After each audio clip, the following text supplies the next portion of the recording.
ডিব্ৰুগড় বকপৰা চাহ বাগিচাত নৰ আক্ৰমণকাৰী নাহৰ ফুটুকীয়া বাঘ পিঞ্জৰাবদ্ধ বন বিভাগৰ পিঞ্জৰাত আবদ্ধ হ'ল নাহৰ ফুটুকীয়া বাঘটো বাগিচাখনৰ হৰজু লোহাৰ নামৰ এজন শ্ৰমিকক আক্ৰমণ কৰিছিল এই নাহৰ ফুটুকীয়া বাঘটোৱে দীৰ্ঘদিনৰ পৰা স্থানীয় অঞ্চলত নাহৰ ফুটুকীয়াটোৱে আতংক সৃষ্টি কৰি আহিছিল এদিনৰ পূৰ্বে বন বিভাগে বাগিচাখনত পাতিছিল পিঞ্জৰা আৰু এই পিঞ্জৰাতে আবদ্ধ হৈছে প্ৰকাণ্ড নাহৰ ফুটুকীয়া বাঘটো আমাৰ যিটো বকৰা আইডি আছে পিঞ্জৰা এনেকৈ হেৰি কৰিব লাগে বুলি তেনেকৈ মই প্ৰতিকূল আলোচনা কৰি মেলি যোৱাকালি আমি সন্ধিয়া এটা পিঞ্জৰা পাতিছিলোঁ পিঞ্জৰাটোৰ প্ৰতি আজি ৰাতিপুৱা খবৰ পাইছোঁ যে তাত এটা বাঘ এটা হেৰি হৈছে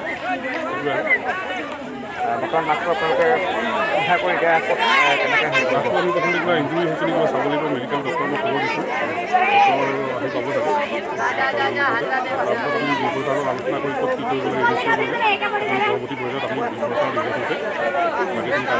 বৰ্তমান আপোনালোকে উদ্ধাৰ কৰা বাঘটো কেনেধৰণৰ এইটো এটা একদম হেৰি নাহৰ ফুটুকীয়া আছে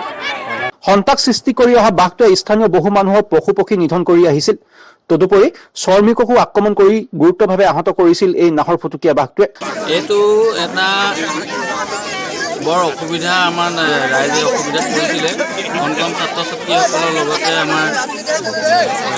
মোৰ ৰাইজৰ অসুবিধা আছিলে গৰু ছাগলী নিধন কৰি এই বাঘটোৱে আমাৰ সন্তাক সৃষ্টি কৰিলে গতিকে এটা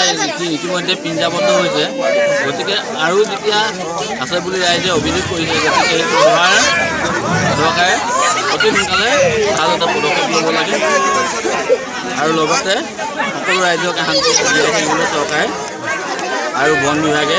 সহায় সহযোগিতা আগবঢ়ায় আৰু ইফালে স্থানীয় ৰাইজে এই বাগিচাখনত কেইবাটাও বাঘ থকা সন্দেহ প্ৰকাশ কৰিছে এই বাঘটো আচলতে অকল এই বাঘটো বুলি নহয় আৰু বাঘৰ সন্তাক হয়তো চলিব পাৰে আমি গম পাইছোঁ ইয়াত আৰু পোৱালিও আছে ইয়াত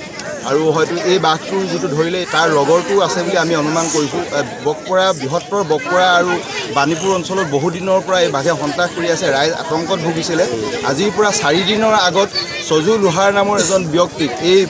বকপৰা বাগানৰে এজন ৰক্ষক তেখেতক আক্ৰমণ কৰিছিল তেখেত বৰ্তমান অসম চিকিৎসা মহাবিদ্যালয়ত চিকিৎসাধীন হৈ আছে গতিকে আজিৰ তাৰিখত আমি এই ইয়াত